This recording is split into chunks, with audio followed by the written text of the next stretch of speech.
Bonjour à tous, mon nom est Charlotte Caudron, et je suis agronome et je suis là aujourd'hui pour vous présenter l'évolution du climat de la région Chaudière-Appalaches. Avant de vous présenter les indicateurs agroclimatiques de la région, je voulais simplement vous mentionner que l'ensemble des informations de la présentation nous proviennent d'Ouranos. Ouranos, c'est un consortium québécois en climatologie régionale. Les scénarios qu'ils ont utilisés sont les scénarios climatiques qui sont aujourd'hui considérés les plus crédibles. Cependant, c'est un milieu qui évolue quand même rapidement. Ensuite de ça, l'ensemble des informations que je vous présente seront à l'échelle de la région. Vous allez avoir à chaque fois un historique passé qui est finalement la moyenne des années 1991 à 2020 et enfin un scénario futur qui sera la moyenne des années 2041 à 2070. On appelle également cette plage de temps l'horizon 2050. Le premier indicateur que je voulais vous présenter, c'est les températures moyennes annuelles. Mais avant de vous montrer l'évolution de l'indicateur dans la région, je voulais d'abord vous présenter un petit peu comment vont fonctionner la présentation des cartes ici. Donc à gauche, vous retrouvez l'historique pour l'indicateur, c'est-à-dire la moyenne des années 1991 à 2020. À gauche, vous retrouvez la même chose, mais pour le futur cette fois-ci, c'est-à-dire la moyenne de 2041 à 2070 de l'indicateur présenté pour la région. Au milieu, vous retrouvez la légende qui est commune aux deux cartes. Et enfin, en bas, vous retrouvez l'encadré qui va vous présenter la valeur moyenne pour la région. Maintenant, si on s'intéresse à l'évolution de cet indicateur, donc des températures moyennes annuelles, ce que vous voyez, c'est que historiquement, les températures moyennes annuelles pour la région de Chaudière-Appalaches étaient de 4,4 degrés Celsius, alors que dans le futur, on peut s'attendre à une augmentation de 2,3 degrés Celsius, ce qui nous ferait passer les températures moyennes annuelles dans le futur à 6,7 degrés en moyenne. Ce que vous voyez maintenant dans l'encadré entre parenthèses ici, c'est l'incertitude des modèles, c'est-à-dire que selon les émissions de gaz à effet de serre qui seront effectivement émises dans l'atmosphère, il pourrait y avoir une évolution qui soit plus ou moins grande, et c'est ce qui est représenté entre parenthèses. Ce que vous voyez maintenant ici, c'est encore une fois l'évolution des températures moyennes, mais cette fois-ci représentée par mois et non pour l'année complète. Donc vous voyez en noir la courbe 1980-2020. Donc encore une fois, c'est la moyenne des températures moyennes mensuelles pour ces années-là. Et en rouge, vous avez la même chose, mais pour les années 2041 à 2070. La première chose qu'on voit, c'est que finalement, la courbe rouge est toujours au-dessus de la courbe noire. Ça veut dire que les températures moyennes mensuelles augmentent quels que soient les mois de l'année. Ensuite de ça, la deuxième observation qu'on peut faire, c'est que selon les mois, l'écartement entre les deux courbes est un petit peu différent. Si on regarde ici les mois de printemps, donc d'avril, mai, juin, on remarque que l'écartement est peut-être un petit peu plus faible que lors des mois d'hiver, par exemple, comme le mois de janvier et le mois de décembre, juste ici. Puis ça, on le retrouve effectivement sur plusieurs indicateurs où on a vraiment une augmentation des températures plus importante en hiver que lors du reste de l'année. À droite, je vous ai remis le même encadré que présenté juste avant. Il s'agit de la température moyenne annuelle cette fois-ci, donc la moyenne sur l'année de ce que vous voyez sur le graphique ici. Ensuite de ça, en ce qui concerne les précipitations, donc vous voyez ici les précipitations totales par mois, puisqu'on voit, même chose que le graphique précédemment, certains mois, on observe une certaine augmentation des précipitations totales. Cependant, pour d'autres mois, on a une certaine stagnation, donc ça bouge beaucoup moins, voire même une petite diminution certains mois pour Chaudière-Appalaches.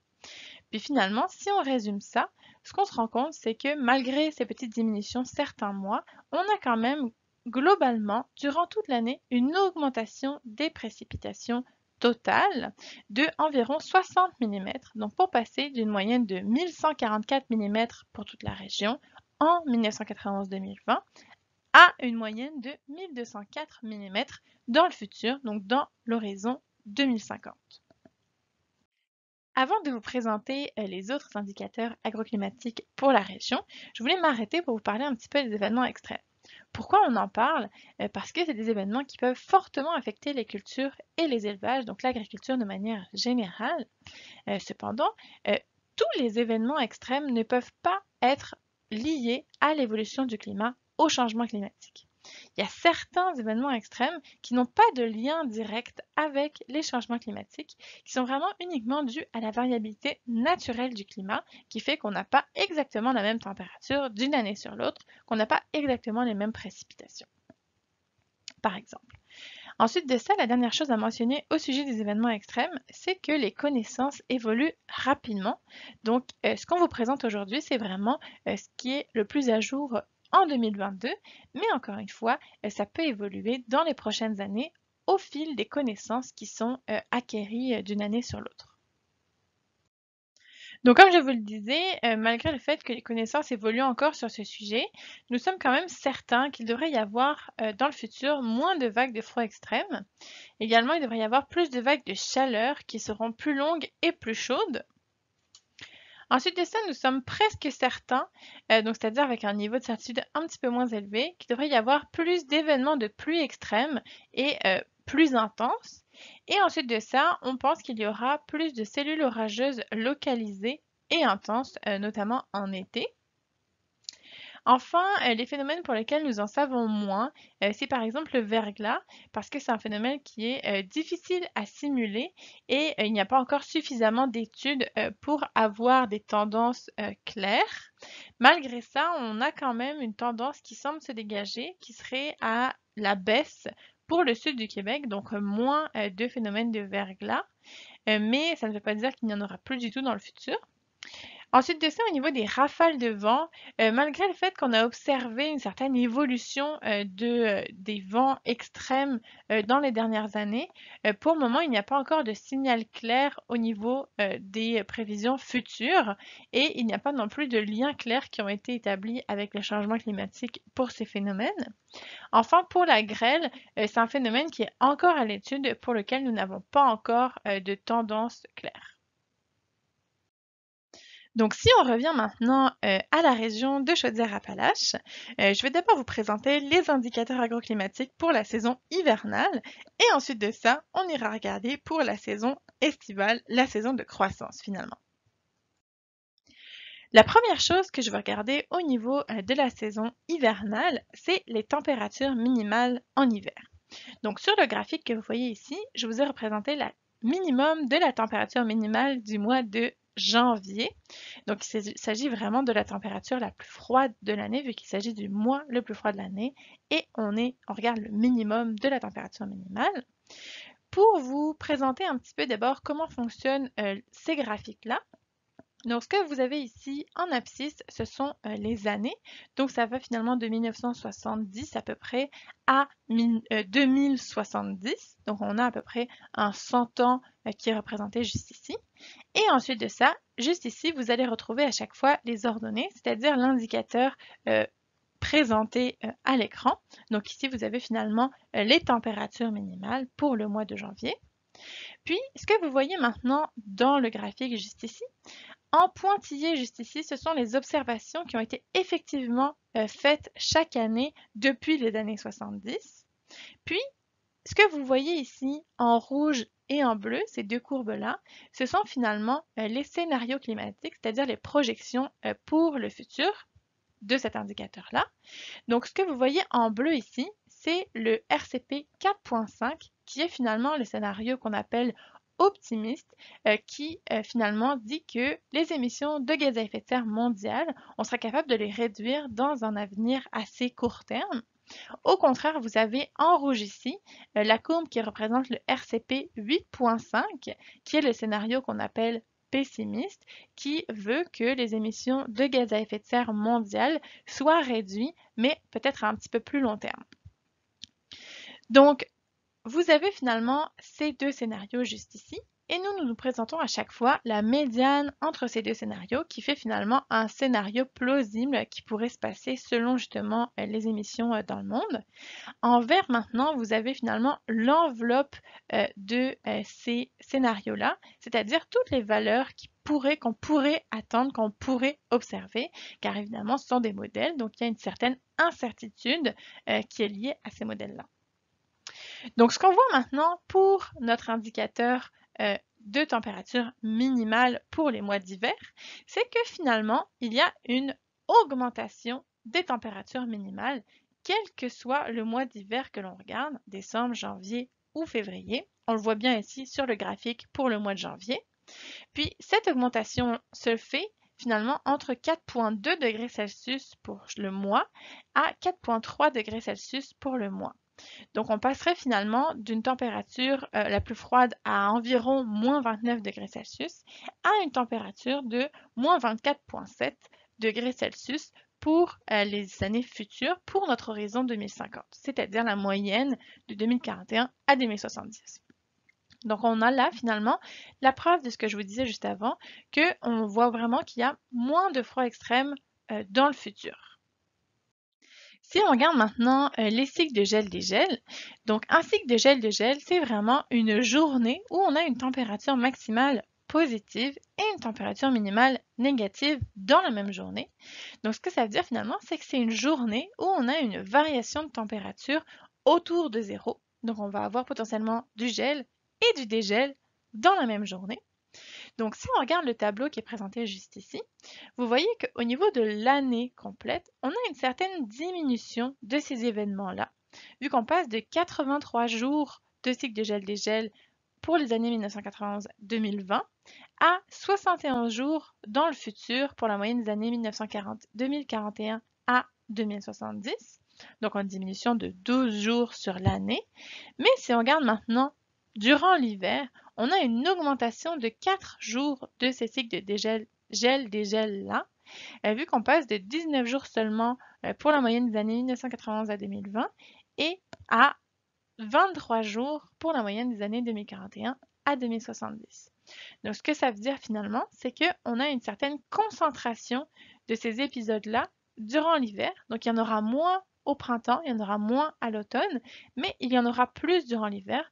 Donc, ça demande peut-être une plus grande vigilance durant les mois d'hiver finalement. Donc, comme on l'a vu tout à l'heure, maintenant, en ce qui concerne les précipitations hivernales, donc uniquement pour les mois de décembre, janvier et février, comme on l'a vu dans le graphique sur l'évolution mensuelle tout à l'heure, il y a une certaine augmentation de ces précipitations-là. Donc ici, le graphique que vous voyez vous représente vraiment toutes les précipitations, c'est-à-dire à la fois les précipitations sous forme de pluie, mais aussi les précipitations sous forme de neige. Puis quand on regarde les valeurs finalement, on voit on passe de 245 mm de pluie pour notre historique des 30 dernières années à finalement 267 mm de pluie dans le futur pour notre horizon 2050. Donc on a une augmentation de 22 mm de pluie pour les 3 mois d'hiver. Donc, ce que je viens de vous présenter, c'est à la fois les précipitations sous forme de pluie et de neige confondues, mais on voulait aller un petit peu plus loin finalement pour savoir est-ce que les types de précipitations qu'on va recevoir dans le futur vont évoluer ou pas. Donc, c'est ce qu'on a essayé de représenter dans ce tableau juste ici. Donc, ce que vous retrouvez finalement, c'est pour chacun des mois de la saison froide, on va dire, c'est-à-dire d'octobre à avril, vous allez retrouver la quantité de pluie qui est tombée chacun des mois, la quantité de neige qui va tomber chacun des mois et le ratio de pluie versus précipitation totale, c'est-à-dire finalement le pourcentage des précipitations qui tombent sous forme de pluie. Puis vous avez retrouvé ces informations pour notre horizon passé et notre horizon futur. Ensuite de ça, juste ici, vous avez les totaux intermédiaires, c'est-à-dire le total pour chacun des types de précipitations. Et enfin, le total de toutes les précipitations qui vont tomber durant ces mois froids juste là. Donc, si on regarde maintenant au niveau de l'interprétation de ces données-là, ce que vous voyez au niveau du total intermédiaire juste ici, c'est que quand on regarde notre total de pluie pour notre horizon passé, on passe de 302 mm de pluie durant les mois d'octobre à avril à 379 dans le futur. Donc, on a une nette augmentation de millimètres de pluie pour ces mois-là. Et quand on regarde au niveau de la neige, ce qu'on voit, c'est qu'on passe de 282 cm de neige ou millimètres en équivalent en eau de la neige à 258 mm pour notre horizon 2050. Donc ça, on voit qu'il y a une nette diminution à ce niveau-là. Puis quand on regarde le ratio, ça nous confirme cette évolution-là. On passe de finalement 51%, donc à peu près un tout petit peu plus que la moitié des précipitations qui étaient sous forme de pluie dans le passé, à 59% des précipitations qui seront sous forme de pluie dans le futur. Si on regarde maintenant les mois les plus froids, on peut voir qu'il y a quand même une nette augmentation. Donc si je prends par exemple le mois de janvier ou le mois de décembre ou le mois de février, ce qu'on voit c'est que pour le mois de décembre par exemple, on passe de 26% de précipitations qui étaient sous forme de pluie en 1991-2020 à 38%. Donc finalement, on passe de un quart de précipitations sous forme de pluie à plus d'un tiers des précipitations sous forme de pluie. Donc on a vraiment une augmentation de la pluie durant les mois froids. Donc ça peut encore une fois avoir des conséquences sur votre exploitation. Puis, si on regarde au niveau maintenant des totaux, comme on a vu dans la diapo précédente, on voit vraiment que les précipitations en hiver, durant la saison froide finalement, vont augmenter assez nettement entre notre horizon passé et notre horizon futur, qui est donc 2041-2070. Donc là, on a vu un petit peu les précipitations totales, les précipitations sous forme de pluie, mais maintenant, qu'en est-il de la neige? Donc ce que vous voyez juste ici, c'est la durée de la période d'enneigement, c'est-à-dire la période de temps où on a un minimum de 3 cm ou environ 1 pouce de neige au sol. Donc vous voyez que cette période-là va grandement diminuer en Chaudière-Appalaches, vu qu'on perd 44 jours avec de la neige au sol, donc finalement un mois et demi en moins avec de la neige au sol. Donc on passe de 146 jours pour la période 1999-2010, ce qui fait à peu près presque 5 mois de neige, à finalement seulement 102 jours pour notre horizon 2050, qui représente à peu près un petit peu plus que 3 mois de neige, donc avec 3 cm ou 1 pouce de neige au sol. Donc vous voyez là que la période historique, c'est-à-dire notre horizon passé, est un petit peu différent de ce que je vous ai montré jusqu'à présent, simplement parce que les modèles sont des modèles différents qui ont des pas de temps différents. Si on regarde maintenant l'épaisseur de la neige qui sera tombée au sol, c'est l'indicateur que vous avez juste ici sous les yeux. Donc là, on regarde vraiment l'épaisseur maximale, puis vous voyez que dans l'encadré juste en bas, c'est en millimètres. Et donc pourquoi c'est en millimètres? C'est parce que c'est vraiment la quantité d'eau, on regarde vraiment la quantité d'eau qui est contenue sous forme de neige au moment où l'accumulation est maximale. Donc c'est-à-dire que le moment où il y a le plus de neige qui est tombée, on va aller faire fondre cette neige-là et calculer finalement l'équivalent en eau donc de la neige.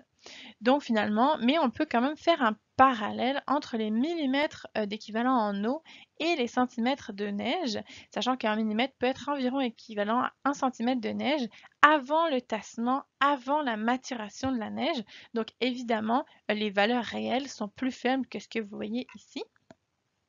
Donc, ce qu'on voit finalement, c'est qu'on passe d'une moyenne pour la région de 204 mm de neige au moment où il y en a le plus, c'est-à-dire environ 204 cm de neige avant maturation, avant tassement de la neige, etc., à seulement 120 mm. Donc, on divise pratiquement par 2 la quantité de neige au moment où il y en a le plus dans la région.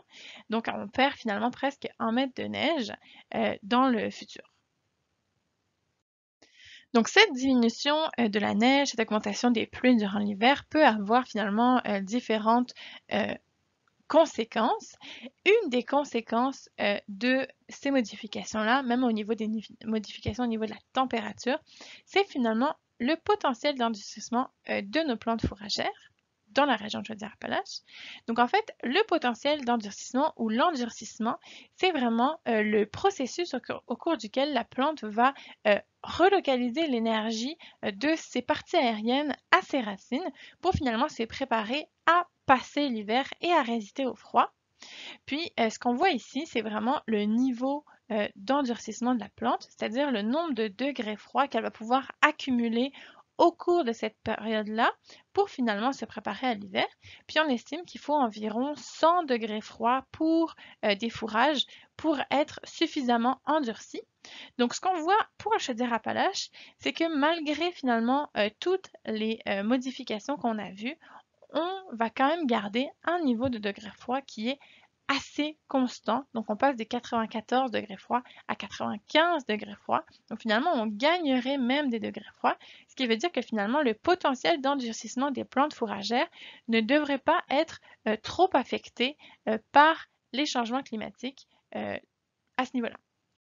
Cependant, ce qu'on voit, c'est que même si finalement au niveau de l'endurcissement, la plante va réussir à s'endurcir pour passer l'hiver, les changements qu'on a vus vont quand même avoir un petit impact sur les potentielles pertes d'endurcissement pour la plante. Donc c'est ce qu'on voit ici. Donc en fait, la perte d'endurcissement, c'est vraiment finalement, une fois que la plante est endurcie, durant l'hiver, si jamais il y a des températures positives, si jamais il fait chaud finalement durant l'hiver, et bien la plante peut commencer à se réveiller un petit peu. Et donc, ce phénomène-là peut influencer sa survie à l'hiver.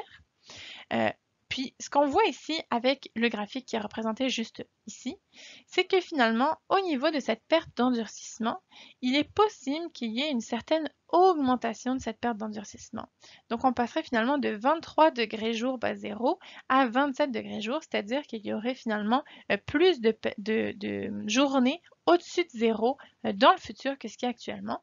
Donc ça pourrait être un enjeu pour la survie à l'hiver des plantes fourragères. Donc on vient de voir l'ensemble des indicateurs pour la saison hivernale en Chaudière-Appalaches. Avant de passer à la saison de croissance, je vais juste vous faire un petit rappel des évolutions attendues du climat pour la saison froide.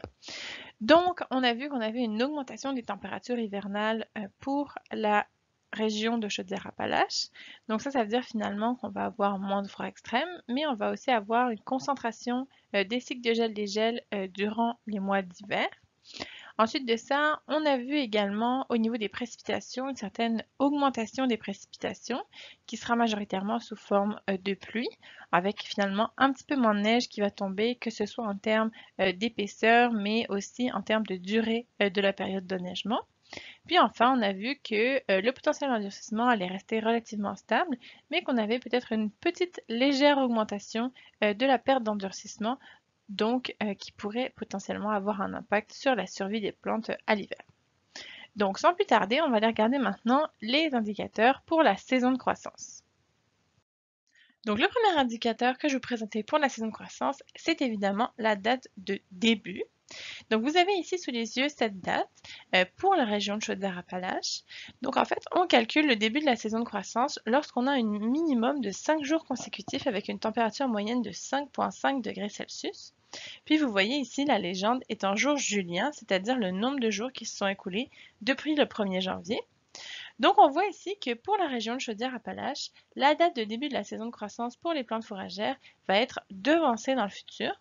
Donc on passerait d'une moyenne du 25 avril pour la région pour les 30 dernières années à une moyenne de 16 avril pour notre horizon 2050. Donc on aurait un devancement de ce début de la saison de croissance de 9 jours.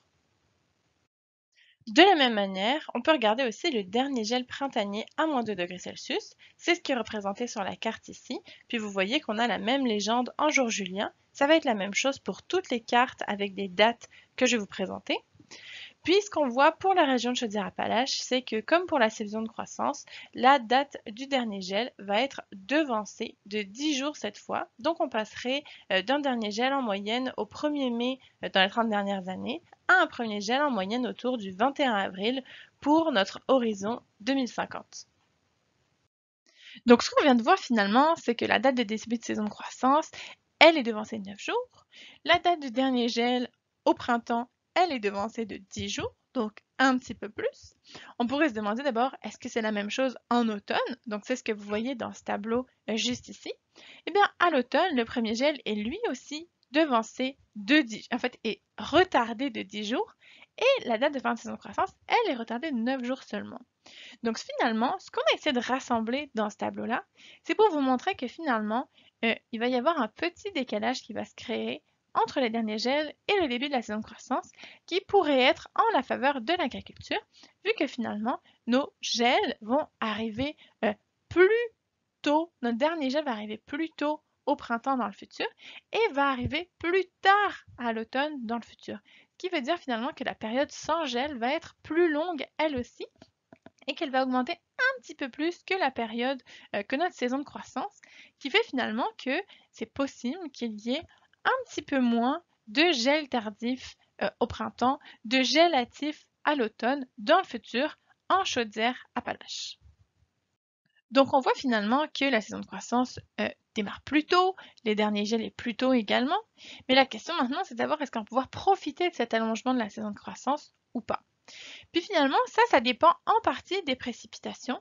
Donc c'est ce que je vous ai représenté juste ici. Les précipitations au printemps, donc durant les mois de mars, avril et mai en Chaudière-Appalaches, encore une fois.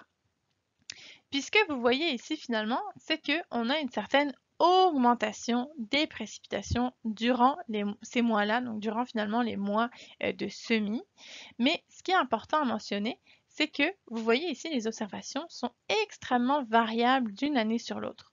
Donc c'est possible que malgré cette tendance à l'augmentation, il y ait encore dans le futur des années très sèches au printemps et des années très pluvieuses également au printemps. Donc c'est bien important finalement de se préparer à toutes les éventualités. Donc comme on l'a vu avec les indicateurs précédents, effectivement la durée de saison de croissance augmente. Elle augmente autant au printemps qu'en automne dans la région et on gagne plus de 2 semaines finalement de température au-dessus de 5,5 degrés. Donc là où les plantes vont pouvoir être capables d'en profiter et de pousser. De la même manière que la saison de croissance augmente, les unités thermiques maïs aussi augmentent de manière substantielle dans la région de Chaudière-Appalaches. Donc ce qui est représenté ici, c'est vraiment les UTM maximum potentiels. Donc encore une fois, si vous plantez votre maïs du premier jour où on le calcule jusqu'au dernier, mais évidemment, c'est pas possible de faire ça, c'est pas réaliste de faire ça. Donc c'est pour ça qu'évidemment, vous cultivez pas du 2500 UTM actuellement en Chaudière-Appalaches. Mais ce qui est intéressant de regarder, c'est vraiment l'évolution. Donc on voit qu'ils vont potentiellement gagner 600 UTM dans la région. Donc ça, c'est sûr que ça peut être une bonne nouvelle pour certaines fermes. Donc maintenant, on peut regarder aussi au niveau des degrés jour. Donc ça, c'est plutôt pour les entreprises qui vont faire vraiment des prairies, des fourrages. Donc finalement, ce qu'on regarde là, c'est vraiment la somme des degrés au-dessus de 5 degrés.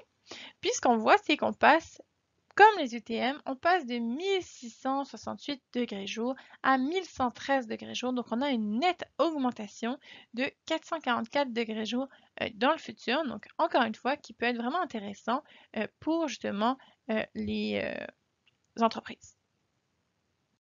Donc, on vient de voir que l'augmentation des températures, ça peut avoir des côtés positifs au niveau des UTM, des degrés jour qui vont augmenter, mais ça a aussi des côtés plus négatifs au niveau notamment des températures chaudes, des températures extrêmes chaudes.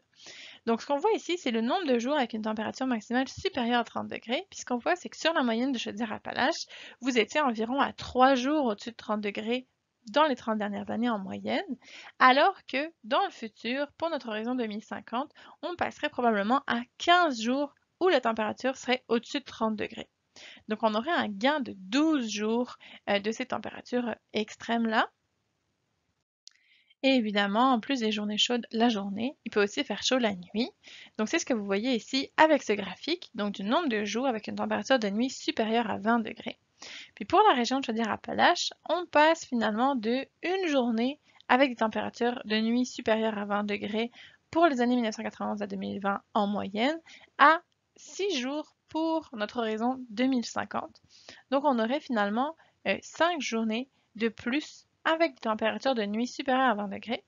Puis finalement, on regarde cet indicateur-là, car finalement, s'il fait chaud la journée, mais que la nuit, ça se rafraîchit bien, eh bien à ce moment, ça peut être moins compliqué finalement à supporter pour les animaux, moins problématique pour les cultures également, alors que finalement, lorsque les températures de nuit restent également chaudes, ça peut être plus difficile et entraîner un certain stress thermique.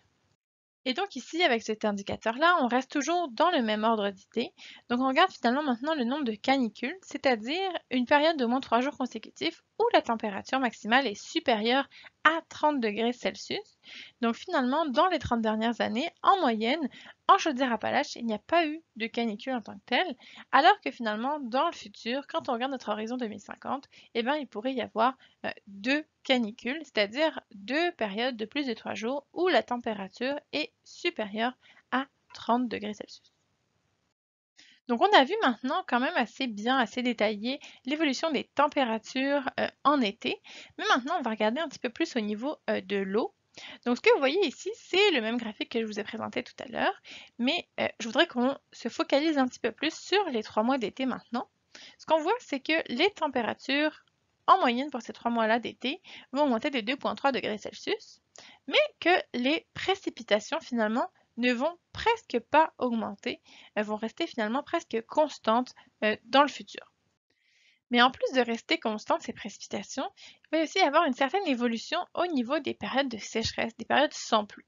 Donc ces périodes sans pluie-là, nous, c'est vraiment des périodes où il y a moins de 3 mm qui tombent au sol, puis 3 mm, c'est environ la rosée. Donc c'est vraiment des périodes où il n'y a pas de pluie du tout. Puis quand on regarde finalement des périodes de 5 jours et plus, ce qu'on voit, c'est que finalement, il va y avoir plus de périodes sans pluie. Donc, on passe de 10 périodes sans pluie pendant 5 jours à 11 périodes dans le futur. Et si on regarde au niveau de la durée cumulée de ces périodes-là, on passe de 72 jours sans pluie à 80 jours sans pluie dans le futur. Donc, en plus du fait que sur les mois d'été complets, on a moins de précipitations de manière générale cumulées, et bien en plus de ça, elles seront réparties un petit peu différemment et avec des périodes finalement où on n'aura pas du tout de pluie. Ces évolutions finalement, ça peut se traduire au niveau du bilan hydrique de la région.